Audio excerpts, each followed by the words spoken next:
It's the 16th of June today, a very special day, the beginning of the course fishing season, but that's not why we're here. This is just another short video in the Other People's Orchards series. And we're in Bridport. That's the Bridport Bowling Club over there. Some gents, I don't know if there's any ladies there in uniform having fun bowling.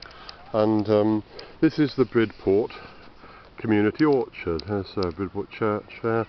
I don't know if the church had anything to do with this, but we've just been looking at a little pond in the enclosure over there, nice little wildlife pond, similar to the one we're planning to make, and we've already started making at our orchard. But anyhow, so there were some trees. We had a look at this video. We had a look here a little while ago, and this orchard I believe was planted in 2010. Well, not all of it. That's 2009. This is Charles, variety Charles Ross. I will say this, I see that they have applied tree grease directly to the trunk. I only did this once and it was quite damaging to the tree. I don't recommend applying tree grease direct to the trunk. Apart from anything else, it's gone dry now and this wouldn't stop any creatures. Oh, this is a bit stickier down here. Anyway, I'll maybe mention that on another occasion. Yeah, these are looking quite healthy, these trees. You know, they're obviously growing quite nicely. You can see there's sort of good 6-7 inches growth this year. Grew very well last year. Nice big trees, and this is a pleasant place for people to come. The people of Bridport can come here for a little break from shopping. Been clearing around the trees.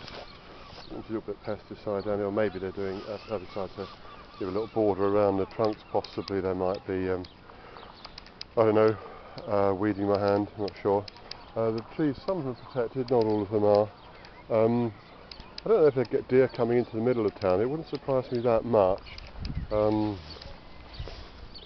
Maybe people are the problem.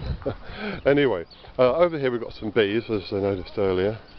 Here's a row of cordons.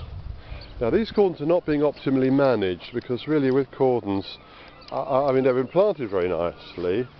And note, this is interesting, there's a local brewery and this is hop. This is a spent hops that have been used to brew beer. And I bet these are from the Palmer's brewery. I was driving here today, we drove past Palmer's independent brewery here in Bridport. Every orchard really should have some bees. Yes, I know ours doesn't. There are reasons for that, mainly to do with too much else to do. Really, you've got to give bees regular attention. But this is an interesting design of beehive. I've not seen much before. Maybe it's a low maintenance one. Anyway, looks good. These cordons really should be being pruned back quite hard. I don't want to come here to criticise unduly, but these cordons are growing at a good 45-degree angle, but they're being allowed to grow more upright further back. These need a bit of care and attention. But anyway, it's nice to see them. And here we are. Corpensia plat, planted in 2010. Corpensia plat. A very wonderful, rare old apple. Some nice rustic seats around here. Julia's sitting on one underneath a hawthorn tree. And this obviously is being managed as a wildflower meadow, rather similar to our peace orchard concept. The idea of reasonably widely spaced trees with sort of meadow and lots of wildflowers and bees. This is really you know, I think every village, every human habitation should have somewhere like this that people can come and be at peace and rest for a little while.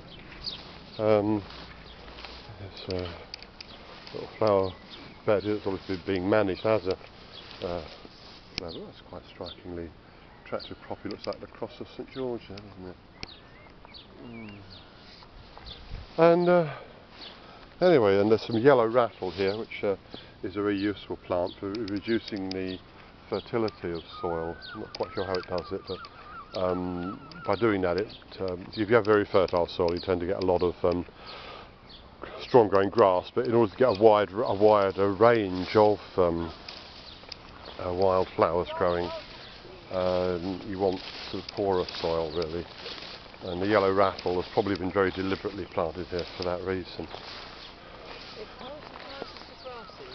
It doesn't directly actually reduce the fertility of the soil, but it's semi-parasitic on grass, so it reduces the vigour of grasses and allows broad-leafed flowering plants to dominate. Thank you. I knew it was something like that. And there we are in the middle of the orchard. Here is an elder. Lots of legends about elder. You can make some nice. You can use the flowers to flour wine. I've even heard of beer being floured. There's a beer called Village Elder I've heard of, which is floured with elderflowers as well as not instead of hops. And you can make quite a nice sugar-based wine flavoured with elderflower. Of course, elderberry can make good jelly and good wine as well. Often better if mixed with some blackberry as well, which is more fruity. The elderberry is quite tannic. Anyway, having said all that, here we all are in Bridport Community Orchard, and what do you think of this? It's lovely. It's a peaceful spot. It's really developing well. Was it last year we were here? No, I think it was 2 years ago we were. A lot. Last year. I think they're managing it really nicely.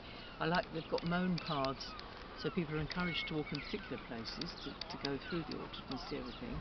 Yeah. But it also discourages you then from wading through the top. Oh dear, like what I've just done, how naughty.